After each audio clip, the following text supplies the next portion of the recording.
preparing to go live. We're live already. Almost. Or is it No, live? we are Is it live. showing live? Yes, it's showing live on YouTube. We're live. Okay.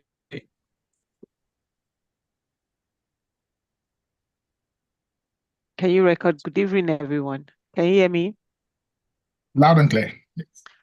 Wonderful. Good evening, everyone, and welcome Yes. back to the Business Readers Global Boardroom. This is where intellectuals like myself and my colleagues and peers across the globe um, join in every evening to be able to dissect a book of choice. We have a full calendar for the year, and this is where we sit down to dissect, to learn, to um, gain insightful knowledge through reading for over a year plus. We've created a boardroom where intellectuals can gather together to read. So I'm very excited to welcome you all back to the boardroom. It's the fourth day actually, and we've been going through the book written by two experts, two leadership experts. We have Rasmus Hogard and Jacqueline Carter. They wrote this book, The Mind of the Leader. The Mind of the Leader is centered on um, the MSc Leadership Framework, which is mindfulness, selflessness, and compassion. And it is postulated by these two leaders that if we are mindful enough, cautious to be able to integrate this as part of our leadership skill, we can actually scale exceptional and extraordinary results with the people that we lead. Um, the last 3 days, we've been able to unpack three chapters, including the two chapters, including the introduction. And today we have no other one replacing Nancy Okorodu, Mr. Oluwatoyin Aiyedun from Canada, who is going to be leading us through chapter 3. Chapter 3 talks about mindfully lead yourself. Mindfully lead yourself. And that is very powerful. I was looking through this particular chapter and I want to share some statistics. Um, Importantly, the first statistics is about the lab neuroimage done at the University of Southern California. It says there that the average brain generates over 70,000 thoughts per day, which is an equivalent of about 48.6 thoughts per minute. So imagine what's going through our brain. And this is very important because if you look at this, there's another statistics that also state that 47% of the time, we as humans are very distracted. And this is an alarming, statistics. So it is important that we understand as leaders how to focus on what is most important or how to stay mindful so that if you look at the quadrant that I shared, that matrix, on the second day, how to stay mindful so that we are both focused and aware of our surrounding. I want to welcome Sir Oluwatoyin Aiyedun to be able to lead us through to unpack all the learnings of this chapter. I've seen some insightful nuances and practice, and statistics. So I'm really excited to listen, and I indulge everyone online to listen. Listen, pay attention, take in some of the tips and nuggets that will be shared from chapter 3. Sir Oluwatoyin, you're welcome. Oh, thank you very much, Princess, for that introduction. Okay, so I'll just start by reintroducing myself. I'm Oluwatoyin Aiyedun, and I am a business or entrepreneur, business owner or entrepreneur, whichever one you choose to call me. And I'm into the business of renewable energy majorly. and also have some other side gigs that I do along the way. Basically, I run a renewable energy company that helps people save costs in terms of generating power, and also ensuring that we are um, at some point we are being kept abreast with the latest technology within the renewable energy space. So basically, that's what I do on a daily basis, trying to build my company and a customer base. And yeah, so I will just stop there. Also, I would like to say that, when two people read a book or read a piece of literature, what we derive from it might be different and might also depend on, our cognitive traits, or the way we can recognize things, basically. And our brain recognizes, some people recognize numbers while others recognize letters more. And I see Princess is a numbers person. She has gone into a lot of detail about the statistical areas of this chapter. So I hope that my presentation would cover some of it. But anyways, thanks for joining, and I will be taking you through this chapter of the book, The Mind of the Leader, which is chapter 3, and it says, mindfully lead yourself, mindfully lead yourself. And since Monday, we've been going through the book itself, and we could see a lot of in-depth areas about being a mindful leader. And I would do some introduction into that so that we can understand this topic very very well, basically. Okay, so let me read what's on the screen. It says that effective leadership begins with self-awareness. By cultivating mindfulness, leaders manage attention and they reduce stress, and they also make intentional decisions. So these are three key pillars or three key areas. If you have a mindful sort of leadership position, wherever you may find yourself, it will help you manage attention, it will help you reduce stress, and also make intentional decisions. Okay. Sorry, my slide is, I have to go to the last slide before I come back to the top again. So that's the way it will work today. Sorry about that.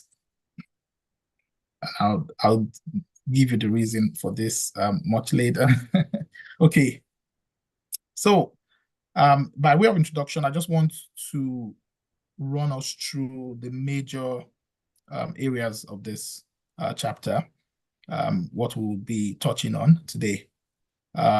So the base for strong leadership, is leading yourself with care and awareness. If you lead yourself with care, with awareness that you are in charge of leading others, you would have a base for strong leadership. That's the way it works. So mindfulness helps train your mind to focus. It helps bring clarity. It helps bring calmness and better leadership. The bane of leadership is, when you do not get these things, clarity, calmness, when you do not get focus. If you are a leader, you are constantly under pressure to deliver. You're under pressure to, impress people, under pressure to showcase yourself, to showcase your skills, your abilities, your capability, basically, as a leader.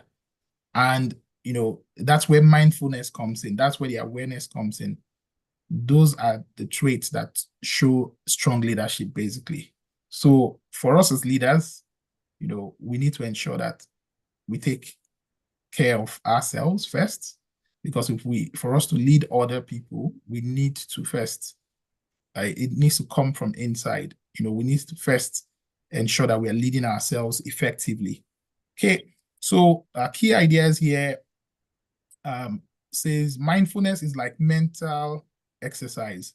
Says just like keeping your body fit, you need to practice to keep your mind clear and present as well.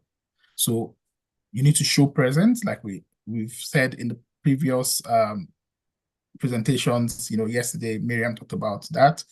Princess also talked about that. I think even Bolu mentioned that on Monday. So it's always about being present, ensuring that those you are leading can feel your presence, and also showing clarity. And when we talk about self-leadership, it's being aware of your thoughts and emotions, and that helps you make choices that match your values and goals. So being aware, like I said before, of your thoughts. Yesterday I talked about a it.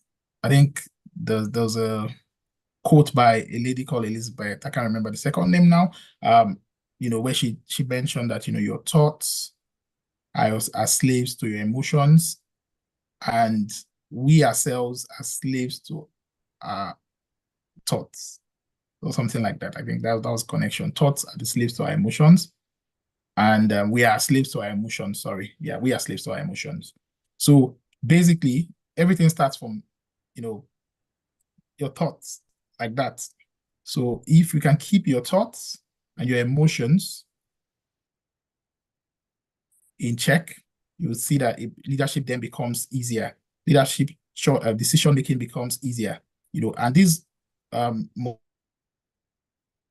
align with your values and your goals. Your thoughts, your emotions, they must align with your values. They must align with your goals, basically. Okay, so the next thing we're going to look at, which I will go in depth into, are the three faculties of focus, which Princess mentioned earlier.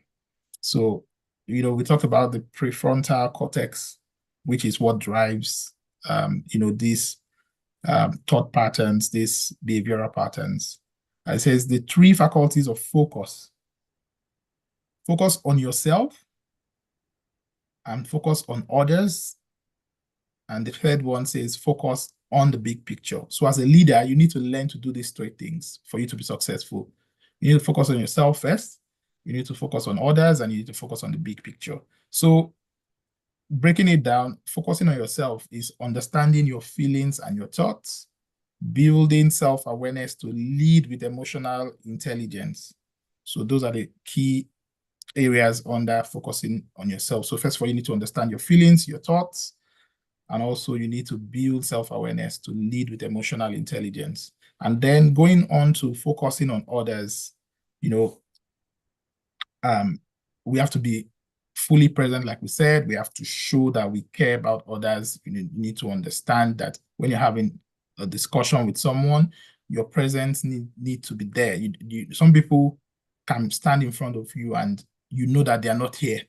You can just see that they're not here. They're not there in person because their minds are somewhere or is somewhere else, basically. So it's important for you to be present during interactions. Also, growing empathy, better listening, and stronger connections. So this is very important. This is the second focus area or faculty of focus. You need to ensure that you have empathy for others. You're listening to other people, listening than speaking every time. You have to first listen before you understand before you speak to the situation. So also networking, stronger connections, showing that you care. Those are ways we can focus on others. And thirdly, we talked about focus on the big picture, keeping your attention on long-term goals and purpose. Yesterday, when Miriam talked about those things that could make us happy temporarily and the ones that could make us happy in the long term, keeping our focus on things that make us that we just that are just temporary is going to hurt us as leaders. But if you keep your focus on things that will, go through the test of time, things that are long lasting, those will help you to even achieve more. So that's one of the things, when we talk about focusing on the bigger picture, avoiding distractions from daily urgent tasks. So as a leader, yes, there are some things that must be done now in the present, or done now and get dusted, but you should not let that be a distraction for the bigger picture. The bigger picture is that at the end of the financial year, that you should be able to look at your books and say, oh, yes, this is our turnover. This is how we have gone through the year. It doesn't matter what bumpy road you've gone through, what ups and downs, you are able to account for, a successful year. But if you allow the distractions from daily urgent tasks and everything that's why you have, things like delegating. That's why you have things like ensuring that, all the team members work together as one. Princess showed that um, demonstration to us the other day. When you see a team leader and that person is always in front, always wanting to be the one to do everything, that's already a sign of failure, because you get overwhelmed, you get heated up, your battery would go overheating, and then you would react, and that reaction will, cause that ripple effect, a chain effect on others, and you see that your team becomes toxic. Your team doesn't function well. You cannot have an efficient team in that way. But when you have, tasks well delegated, and people, and you ensure that you have that oversight function over everything, and you leave the little things for people who can do it, and you focus on the big picture, things will go well. So let's see why these faculties are important, or what they are important for. They're important for control, they're important for capacity, they're important for speed, they're important for agility, they're important for clarity, also for durability. And when we talk about these different areas, you can see that control is moment-to-moment prioritizing, people contact, task processing, the normal things you do on a normal day to ensure that your organization keeps running efficiently, keeps running at, high efficiency, basically. Capacity talks about reading and learning, dealing with complex issues, ensuring that you are constantly upskilling yourself, upskilling others within your team, within your organization, to ensure that everybody grows at the same level. It's not like, oh, the manager understands everything, and then the next person to the manager, he has to rely on all the information he gets from the manager to do his daily task, to complete his daily task. That would be a huge problem, because you can't even focus on your own work as a manager. So everybody needs to be carried along in that sense. And then we talk about speed, information processing, decision making, high stake interaction. So you need speed for all of these.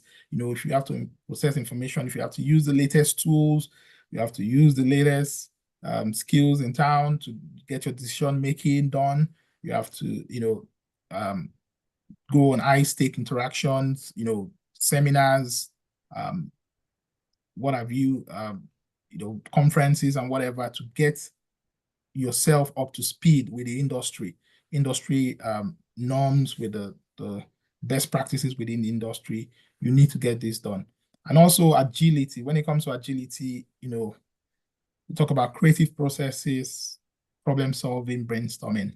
These are things that are a the hallmark of any great organization.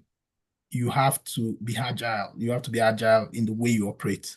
You can't afford to, allow yesterday's successes to block your view of, where you are going to. You have to always look out for what's the latest thing. You have to be creative. You have to be creative at problem solving. You have to brainstorm to say, what are our competitors doing differently? What is the next team doing differently? You want to win team of the year. definitely you have to outshine the other team. So you as a leader, you have to look for things, brainstorm and look for things that differ from what every other person is doing within the organization.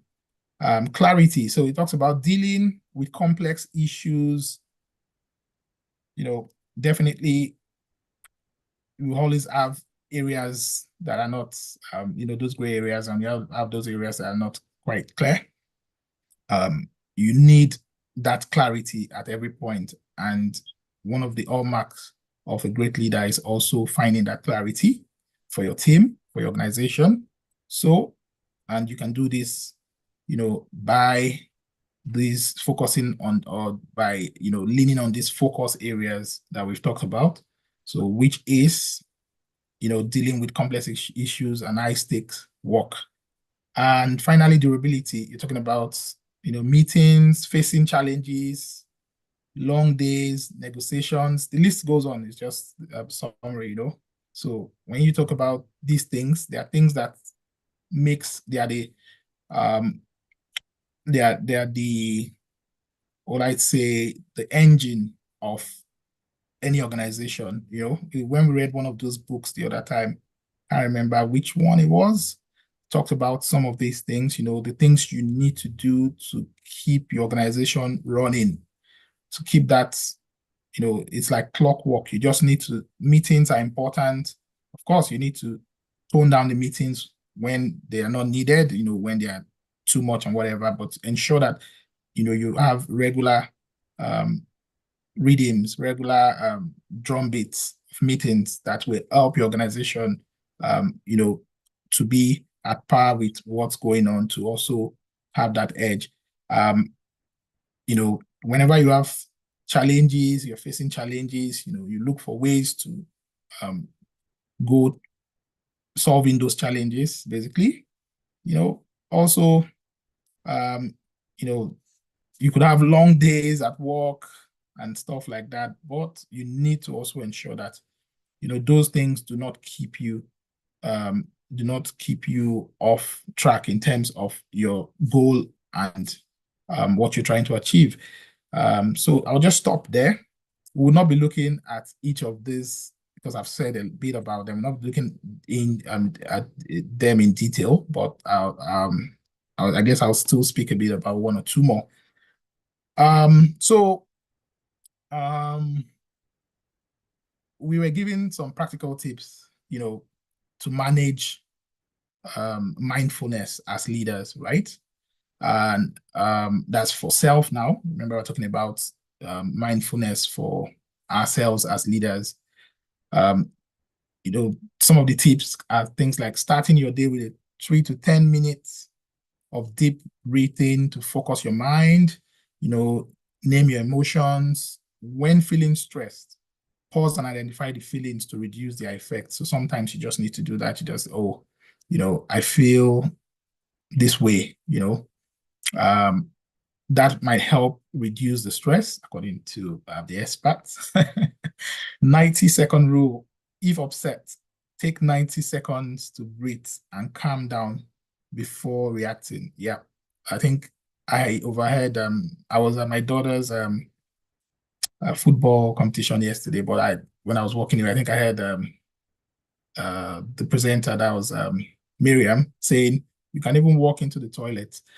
One of my former managers would say you can go take a smoke. Of course, if you do smoke, I don't smoke, so you can go drink a cup of coffee. You can do anything just to ensure that you're not making the wrong decision. Before you send that email, before you push the button, you can take a 2-minute recess, go walk away from the system and be sure that that is what you are meant to send. These are practical ways to help you shed off your pressure, to help you shed off, that mental weight that comes with being a leader, generally speaking. And I believe we are all leaders in our own individual rights. Even you don't have to be at the top of the team to be a leader. Leadership starts from wherever you find yourself today. You could be a leader. You could lead in many ways. And it talks about digital hygiene. Manage your technology use to protect your focus. I think I have a bit of problem on this one sometimes. I'm somebody that when I'm working on something, I just open everything. I can have 200 tabs open at the same time. But that's the way I'm made. I think that's the way I'm wired, I would say. But I think sometimes it might become overwhelming as well because you just see a lot of things and you start, well, you need to manage the use of technology to protect your focus. Don't allow too many things, come in the way. Don't get distracted. So here we say a leader who controls their own mind can better support teams and organizations. Mindful self-leadership builds strength, better decisions, and clear values. Important in today's changing world. Of course, we just need to ensure that we are building strength, and we're building, we're making sure we have clear values, we're making sure we make better decisions as leaders. If not, you're not useful to your organization or to yourself in that sense. So mastering these focus skills with mindfulness helps you lead yourself and others well. Okay, I'll go back to the top now. Sorry, and I will do this in 5 minutes so everybody can talk. I think I've spoken about most of the areas. Let's just look at my beautiful slides now. Okay, so understanding mindfulness. Mindfulness is the practice of maintaining non-judgmental awareness of the present moment. It enables leaders to respond rather than react to challenges. So we say mindfulness, it is the practice of maintaining non-judgmental awareness of the present moment, right? So I don't know if that makes any sense. When you look at that, for me, I think it's, just being aware. That's the core of that definition, being aware. You are mindful, whatever you are doing, you're looking at it from, am I doing right here? Or am I, doing it the right way? Am I making the right decisions? Am I, you are mindful, you know that whatever decisions you're making affect someone else. That's where mindfulness starts. Also, we'll look at attention management, because we're talking about understanding mindfulness. Attention management. It says, in our distraction-filled world, focusing attention has become a crucial leadership skill. Mindfulness sharpens this ability. So we have to learn to, focus our attention. It is a leadership skill that we must all have, or must all imbibe in us, right? Focusing our attention. Whenever you're doing something, your attention must be on that thing, and not allow for distractions. Emotional regulation. Recognizing and managing emotions leads to balanced responses.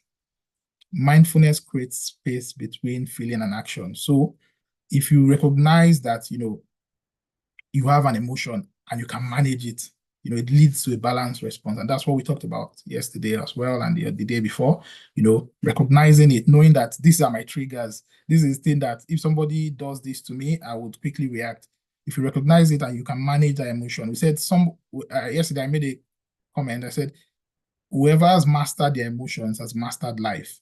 You have mastered the act of living, because people will definitely come with different energy, frequencies or energy, bandwidth or whatever.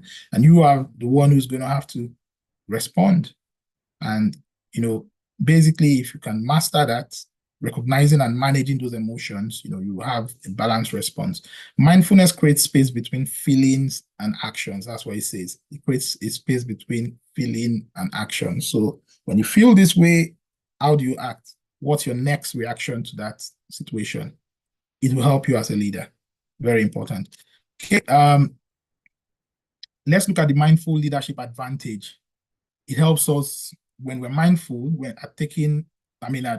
making decisions, when we're mindful as leaders, let me say that way, it helps us make intentional decision making, right? So it means that yesterday, I think I heard the presenter also talking about that, intentional decision making, clear choices aligned with values. Your decisions are not just, from out out of the blues. You are making it based on information. It's informed decision, right? So that way you would have a balanced decision making. You would not be offending people because you have clear choices aligned with your values or with the values of the organization, for instance, because most times it's about the values of the organization, right? We don't work with our own values when we are in an organization. We work with the values of the organization. So we also need to get to emotional intelligence, understanding self and others. So if you understand yourself, remember we're talking about leading yourself to be able to lead others. You will be able to understand that once you have great emotional intelligence, EI. Also, we talked about being present, all the time. You have to be present in the moment. You have to be aware, present moment awareness, fully engagement with current reality, so it has to do with understanding what's going on at every step in time. You won't say, oh, we did it this way 10 years ago. No, it doesn't work that way. Or last year it was like this. Now, no. AI is now there. Other things that could come and sweep you off your feet are now there. That there are younger graduates out there that you had first class yesterday, yes, but this first class from these the Gen Z, whatever, what do you call them, XYZ, whatever generation, they are now better. Alpha generation, alpha, whatever you call them. They learned more updated things than we did. So you have to be present. You have to upskill. You have to do things to ensure that you can remain relevant as a leader. Okay. So here we talked about this yesterday, I think, to some extent. So I wouldn't talk too much about it. I just want us to read it ourselves for the next 2 seconds. Daily mindful practices.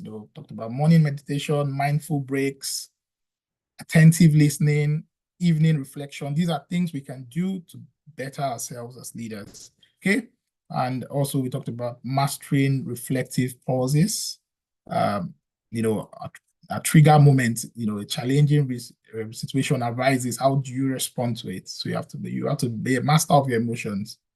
Conscious pause, take a breath and create space. We talked about that. Go and smoke that cigarette. Go and do whatever you need to do to put the situation under control. Remember, we talked about control, that's very important. That was number 1 on the list for leaders' responses. Thoughtful response, choose action with awareness, inner assessment, notice thoughts and feelings, always notice other people's feelings and thoughts. I'll give you a quick one here. When I first got into my first place of work in the UK many years ago, it was around winter and the office was always very cold. And even in that winter, some people will still turn on. There's this table fan. They are feeling hot in the office. When I'm feeling very cold, I'm even almost putting on my winter jacket in the office. And people would, just walk around with their shirts and everything. It was a change for me, a huge change. I just come from a very hot region, Nigeria, to the UK.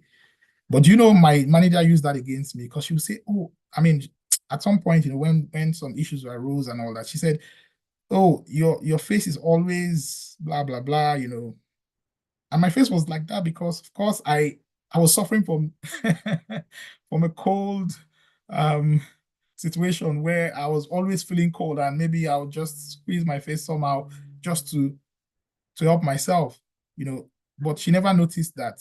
She took it in a different way because she didn't have that emotional intelligence. She didn't have that, sort of leadership skill, Okay. And now we talk about the science behind mindful leadership. 23% stress reduction, average decrease in cortisol levels after 8 weeks of practice. 18% focus improvement. So we're talking about the science behind mindful leadership now. When you practice all of these things we talk about, it helps you to focus. You have more focus, and it says we have increase in sustained attention capabilities. And finally, decision quality. We can make better decisions, when we practice mindfulness. Better outcomes in complex problem-solving scenarios. 31% improvement, I believe.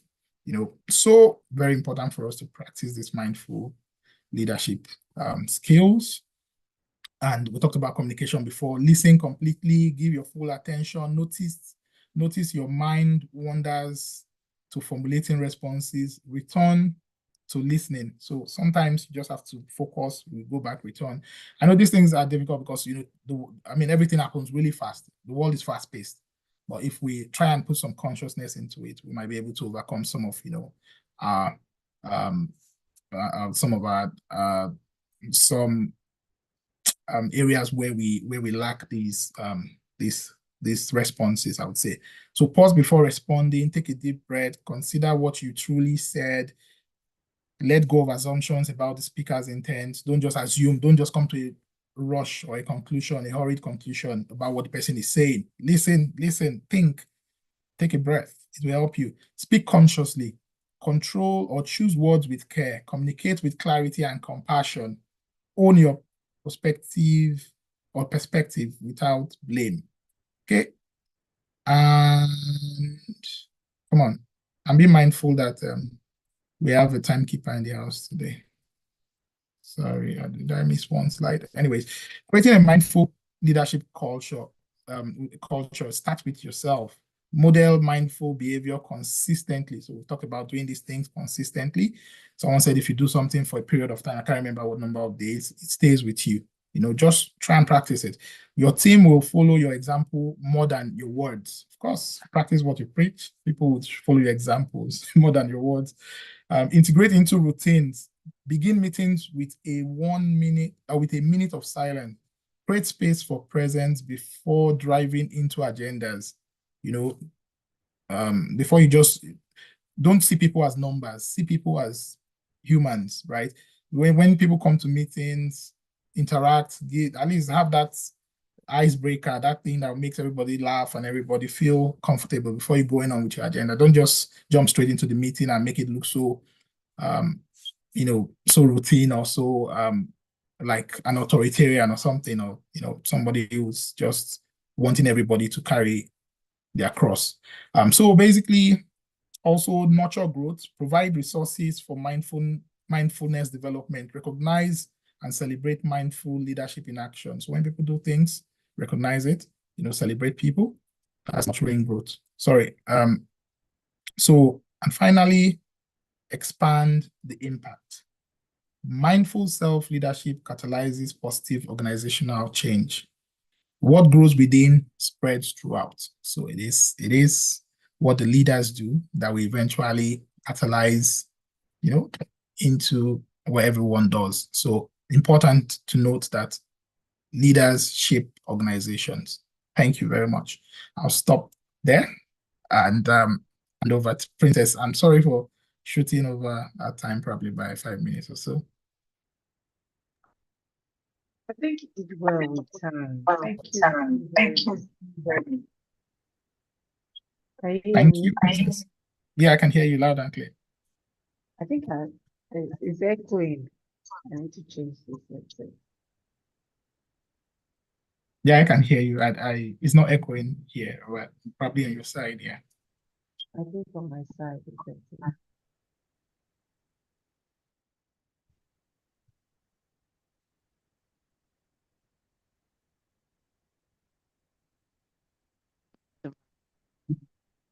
Analog. In as much as I try to run away from taking any of the presentations for this book, I think I got caught in the web. So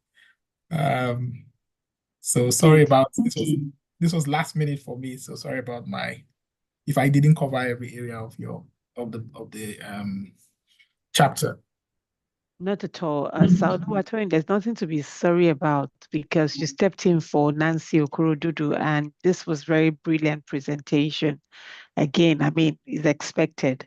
So for those at the boardroom, please let's give Oluwatoyin his flowers, and the dollars and all of that. His accolade, very well deserved. I know you had your footnote and you had to go through your footnote before coming back to the beautiful slides. I was already salivating because I saw the calmness of the slide and all of that. I thought we are going to do some mindful training, in deviation from the tips. I thought you were going to take us through the exercises. When I saw those first pictures, I was expecting that we're going to do the breathe in, breathe out, because we've been talking about it for the past 2 to 3 days now. But this Yeah. was a very Yeah. brilliant slide, and you unpack a lot. You unpacked a lot of nuggets in this particular presentation.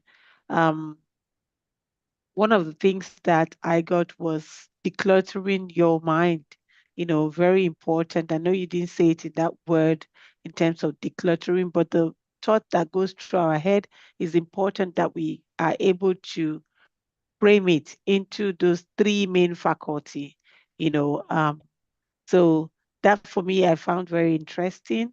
And then when you now talked about the reason why we should understand those faculty when it comes to agility, durability, control, I think you mentioned six of them, right? So that for me Yeah. really stood out in this particular presentation. And thank you for stepping in. Yeah, it was control, capacity, speed, agility, Yeah. clarity, and durability. I really found that very enlightening, you know, and those are six distinct faculties to focus to help our focus state of mind. Um, so yeah, that's my key takeaway for this particular presentation. And what also resonated with me, if you can share the statistics, like you said, I love the way you highlighted those statistics you know, um, very brilliant. And I think that is also one of the message from this presentation, the science behind, mindful leadership, understanding that um, we can reduce our stress by 23% and we can improve focus improvement by 18%. And also the quality of our decision can be impacted by 31%. This, I think, I resonate with because proud to when we started the business readers, boardroom, I was struggling, trying to be able to manage all the priorities that um, I had, both professionally and at a personal level. But over time, the culture of reading has helped me, scale up my focus abilities. And I can see that it has impacted on the way I manage stress, because I'm more often in a calm state. If you're going to be able to read, you have to, it's like proning yourself, right? You have to prepare to go into a very different wavelength, different mindset, So over time, that has really helped me.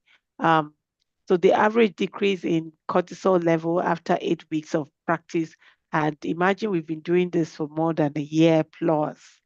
So, and you can see the change.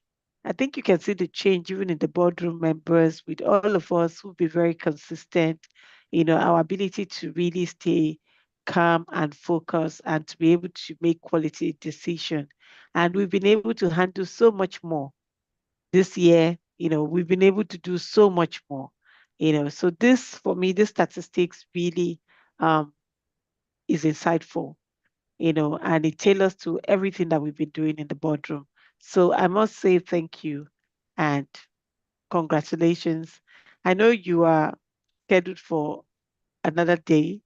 But for doing this and giving us this amount of detailed presentation, it goes to tell on your leadership capacity and abilities. So I leave the room for the rest of the boardroom members to comment, to give you your accolade, your flowers, their key takeaway, insight, and comment. So, Dr. Morayo, what do you think?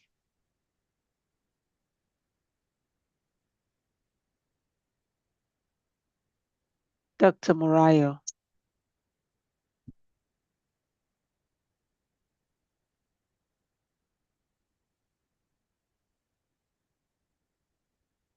Dr. Mariah, can you hear us?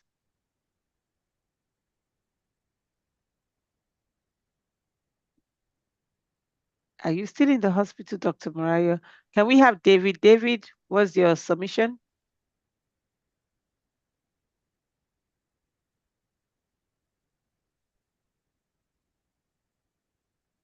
Hello, David. David, can you hear me? Hello, David.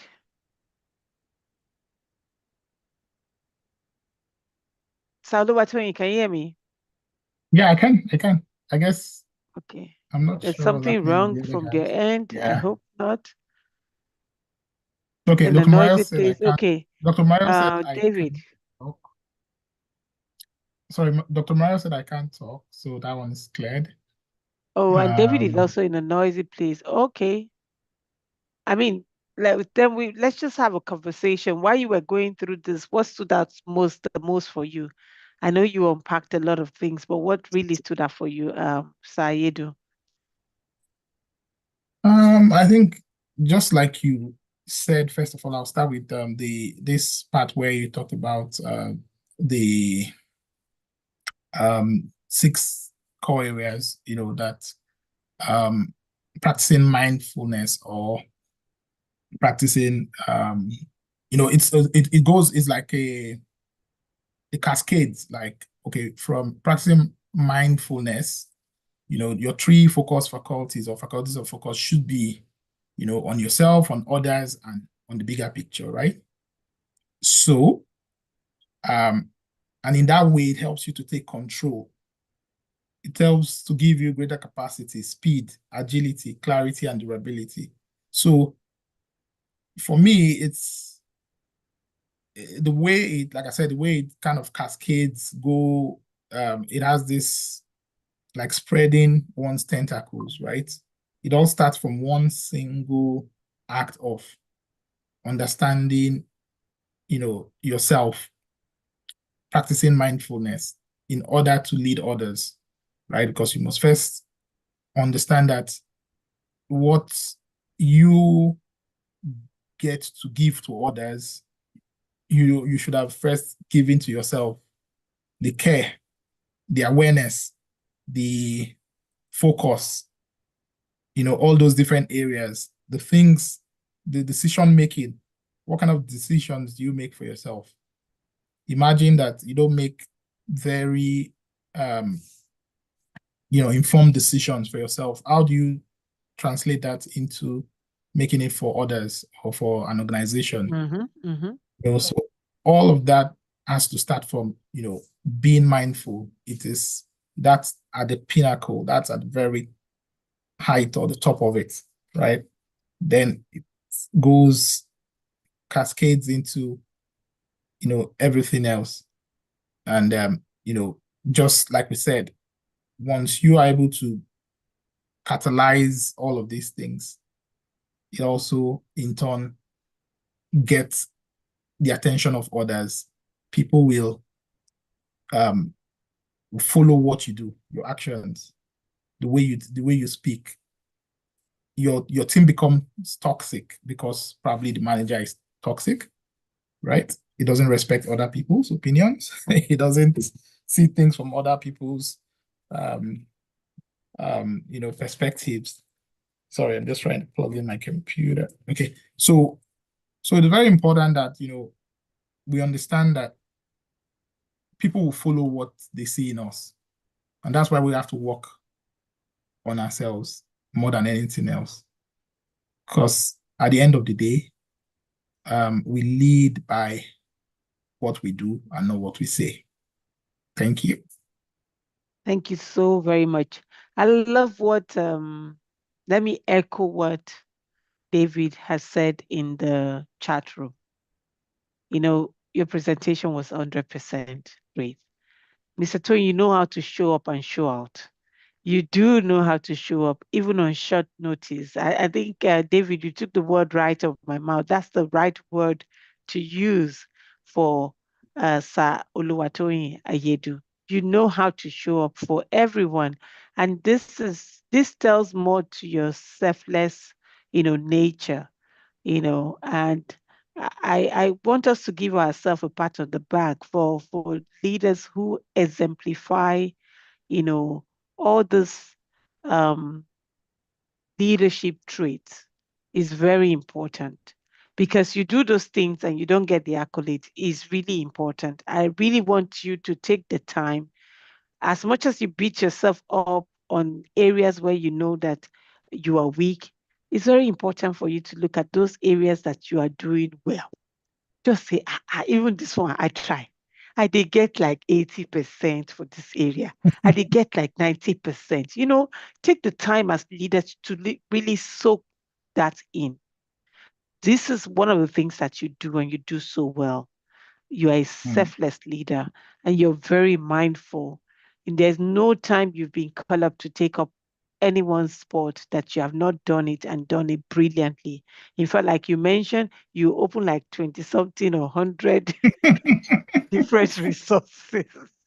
100 different resources, doing your research work, making sure that you have everything together. And it's the same. It tells more to even the presentation that you just did. You don't do anything shabbily. You just want the detail. So thank you so very much for this. And of Thank you so course, much, Prince. since we don't Thank you, have, David. Thank you so much, David, for that yeah, comment. yeah, beautiful comment and just apt. Um, what are your last note, nuggets, key takeaway, and closing remark? Mm. Thank you so much. And yeah, I think the for me, you just talked about celebrating you know, oneself, right? And it's not just about the celebration bit, it's about everything else. What you don't do to yourself, you cannot do to others. If you don't, for instance, celebrate yourself, you find it difficult to celebrate others, um, unless you just want to do it for um, the sake of, let's say, if there's a tradition in the organization that you must celebrate people, and you're just doing it, but you're not doing it from within. You're doing it according to follow suit, follow the norms or the regulations, or what do I call it, of the policy of the organization. Let's just use it that way. But if you are that person who celebrates yourself ordinarily, that person who looks out for yourself when, for instance, you are not feeling well on a particular day, and you are not led by the fear of other people's opinion to say, oh, what kind of manager would they call me, or this or that, and you just say, oh, go by the organization's policy for, let's say, sick leave or this or that, and you take your sick leave. When it's time for your subordinates to take their sick leave, they won't feel uncomfortable. The organizations where people cannot take sick leave because their boss is forming bows and forming, he never falls sick. Even when he's dying, he's there at work. And so it becomes the tradition. Everybody else cannot take sick leave. They cannot do certain things because, so if you out for yourself, look after yourself, rather, you also look out for and look after, your, um, members of your team and everyone else that you need to look out for or look after. So important that do, they say do, there's the American one that says do to your country what you want your country to do for you. I would say do to yourself what you would want to do to others as well. So it starts from there. Do to yourself what you want to do to others. So love yourself. That's why the Bible says love your neighbors as yourself. The Bible just turned it around, the way it's Mm. said. Because if you love yourself, you love others as well. And if you love others, you love yourself. So it's a two-way traffic. So just ensure that, you are mindfully leading yourself. Thank you very much. Wow. Beautiful. Very beautiful.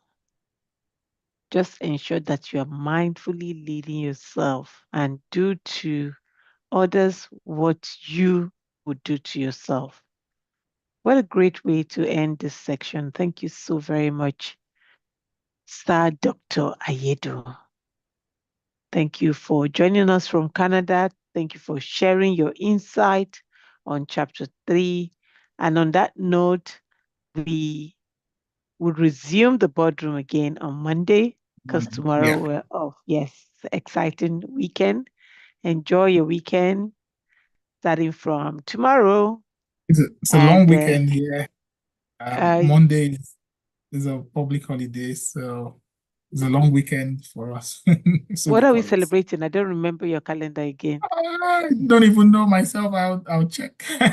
I did the calendar analysis. I knew there was I some, remember. there was some, holidays from Yeah. Canada, Yeah. Yeah, okay. Beautiful one. Okay, so it's a long And one. we need to talk about calendar analysis and some other things probably much later. Then some things I thought maybe we could be looking at you know, having some technology um advantage, I would say, in terms of your trainings and everything else. Oh, perfect then. Perfect. Okay, we take it So okay, offline so then. since it's just us, I know yeah, Mr. We David, have I to don't know. go off because this So is okay, connected to the YouTube live, okay, so there's no way of stopping it before. So except David can stop the Good evening. YouTube live. Sorry, yeah, Yes. I, I can talk now. Well done, Mr. Toyin. I mean, thank it you, was a sir. great presentation. I really love it, and I think you'd also share your secrets with us. Oh yeah, Yes. Princess knows already because she could see the link there, and I'm sure you have just seen it. Gamma Alpha. So so basically, this is I believe you stopped your the Stop live. the YouTube live, Let David. me stop it right now. Okay. Perfect. And then the recording also. Thank you very much and good night from every part of the world that you're joining us from. It's good to have you. And for those who are going to be watching us on YouTube later on, you're welcome to join us. Yeah, I think You can recording also, stopped. yes, you can also go to the Instagram page and you can join us in business at businessreadersglobal.com. You're welcome. Thank you. Okay. I, David, you've not stopped the YouTube. So it will stop only when we end this recording. I oh, just Okay, so end oh, the recording and then I think we have to end the meeting. end the meeting yeah, right yeah, now. I'll that's end the meeting and then we will